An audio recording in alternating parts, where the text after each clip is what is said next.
Hello મિત્રો, તો આજે છે વેલેન્ટાઇન ડે. મારા હાથમાંથી ફૂલે પડી ગયું એટલે આપણે કઈ મનાવતા નથી. આપણે છે ને બ્લેક ડે ઉજવવા વાળા લોકો છીએ એટલે આપણને કઈ વેલેન્ટાઇન ડે માં બહુ ટપા પડે નહીં. પણ જો અહીંયા મસ્ત એવા ગુલાબ છે ને, એ આપણા જે શહીદ થઈ ગયા ને જવાનો, એના માટે જો આપણે એવું થાય કે એમના માટે એક ગુલાબ આપણે ચડાવીએ એમને, કેમ કે આપણે વેલેન્ટાઇન ડે તો ઉજવતા નથી. અને વેલેન્ટાઇન ડે માં છે એવું કે એક દિવસ કઈ એવો નક્કી ન હોય પ્રેમી પંખીડાઓ માટેનો, એક દિવસ જ ખાલી પ્રેમ કરવાનો. એટલે પ્રેમ જે કરતો હોય ને એના માટે તો હરરોજ હોય, દરરોજ હોય, એમ કોઈ એવો દિવસ ના નક્કી થયો હોય. અને આમે વેલેન્ટાઇન ડે ઉજવીને કરવાનું શું, પછી ભલે ને હત્યાઓ કરી નાખતા, એના કરતાથી બ્લેક ડે ઉજવો 14 ફેબ્રુઆરી એટલે ખોટા વેલેન્ટાઇન ડે ઉજવોમાં. શું કેવું તમારું?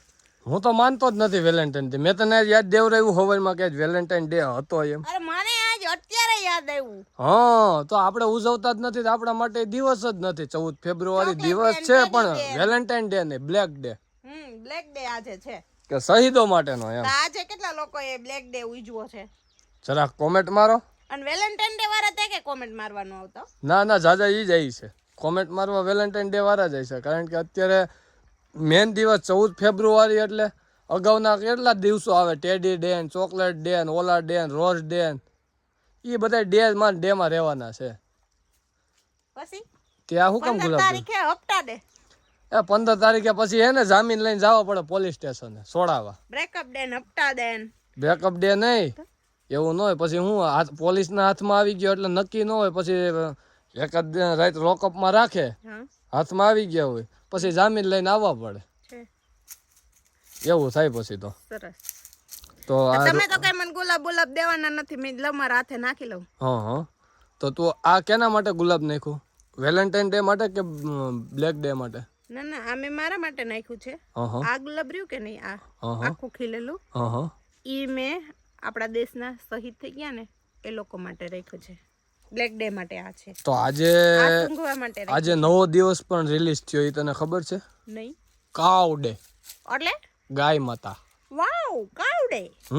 તો ગાય ડે રાખ્યો હોત તો કાઉ કાઉ ક્યાં કાઉ કાઉ, ઇંગ્લિશ ડે બધાય નો કરી નાખવાના હોય પછી. તો વેલેન્ટાઇન ડે નું ગુજરાતી શું થાય?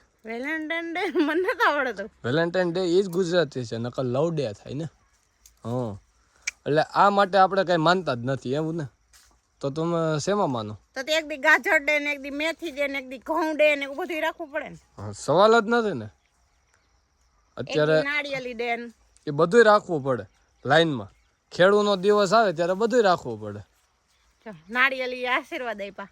શું વાત કરે છે? તને રાખો નાળિયેરી ડે. તને આશીર્વાદ આપ્યા? કેમ મન નો આપે?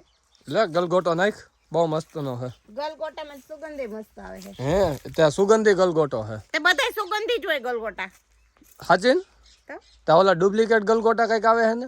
ડુપ્લિકેટ મને નથી ખબર આવતા હોય તો. સાચું કહો. અમાર ગામડે જ આવા હોય. નહીં, આ ગલગોટા નથી. આ લાલ ને પીળા કા નકર એક કલર ના નો થાય. એક કલર ના કઈ નો હોય, આખા લાલ ને પીળા આવે ને એક નકરા પીળા આવે. એમ નહીં, આપણે ઓલો હાર લઈ આવી એમાં તો પીળા ઈ પીળા, કેસરી કેસરી, લાલ લાલ. મોટા મોટા હોય કુંજન, હું કેમિકલ નાખીને બનાવતા હશે. તો આ કેવા છે? આ ઓરિજિનલ દેશી ગલગોટા છે. શું વાત કરે છે? વાહ ભાઈ વાહ. ગામડાના. તો આનું વાવેતર કઈ રીતે થાય? 5 કિલો ગલગોટા મોકલાવું, એનું વાવેતરમાં કઈ ન હોય, આ ફૂલ ઘરે લઈ જવાનું, આપણે લઈ જ જવાના છે 2-3. પછી આને સૂકવી નાખવાના. હાથે સુકાઈ જાય. પછી જો હું તમને ખોલીને બતાવું, જીરી ખાવ. લે એમાં હાય ખાવો પડે. આ પાછળનો ભાગ રહ્યો ને કાળા કલરનો, ઈ સુકાઈ જાય ને એટલે બધા કાળા કાળા થઈ જાય અને અહીંથી અલગ થઈ જાય આમ. એટલે એનું બીજ કહેવાય. એક ગલગોટામાંથી અનેક ગલગોટા થાય, આપણે કુંડિયામાં વાવશું. વાંધો નહીં.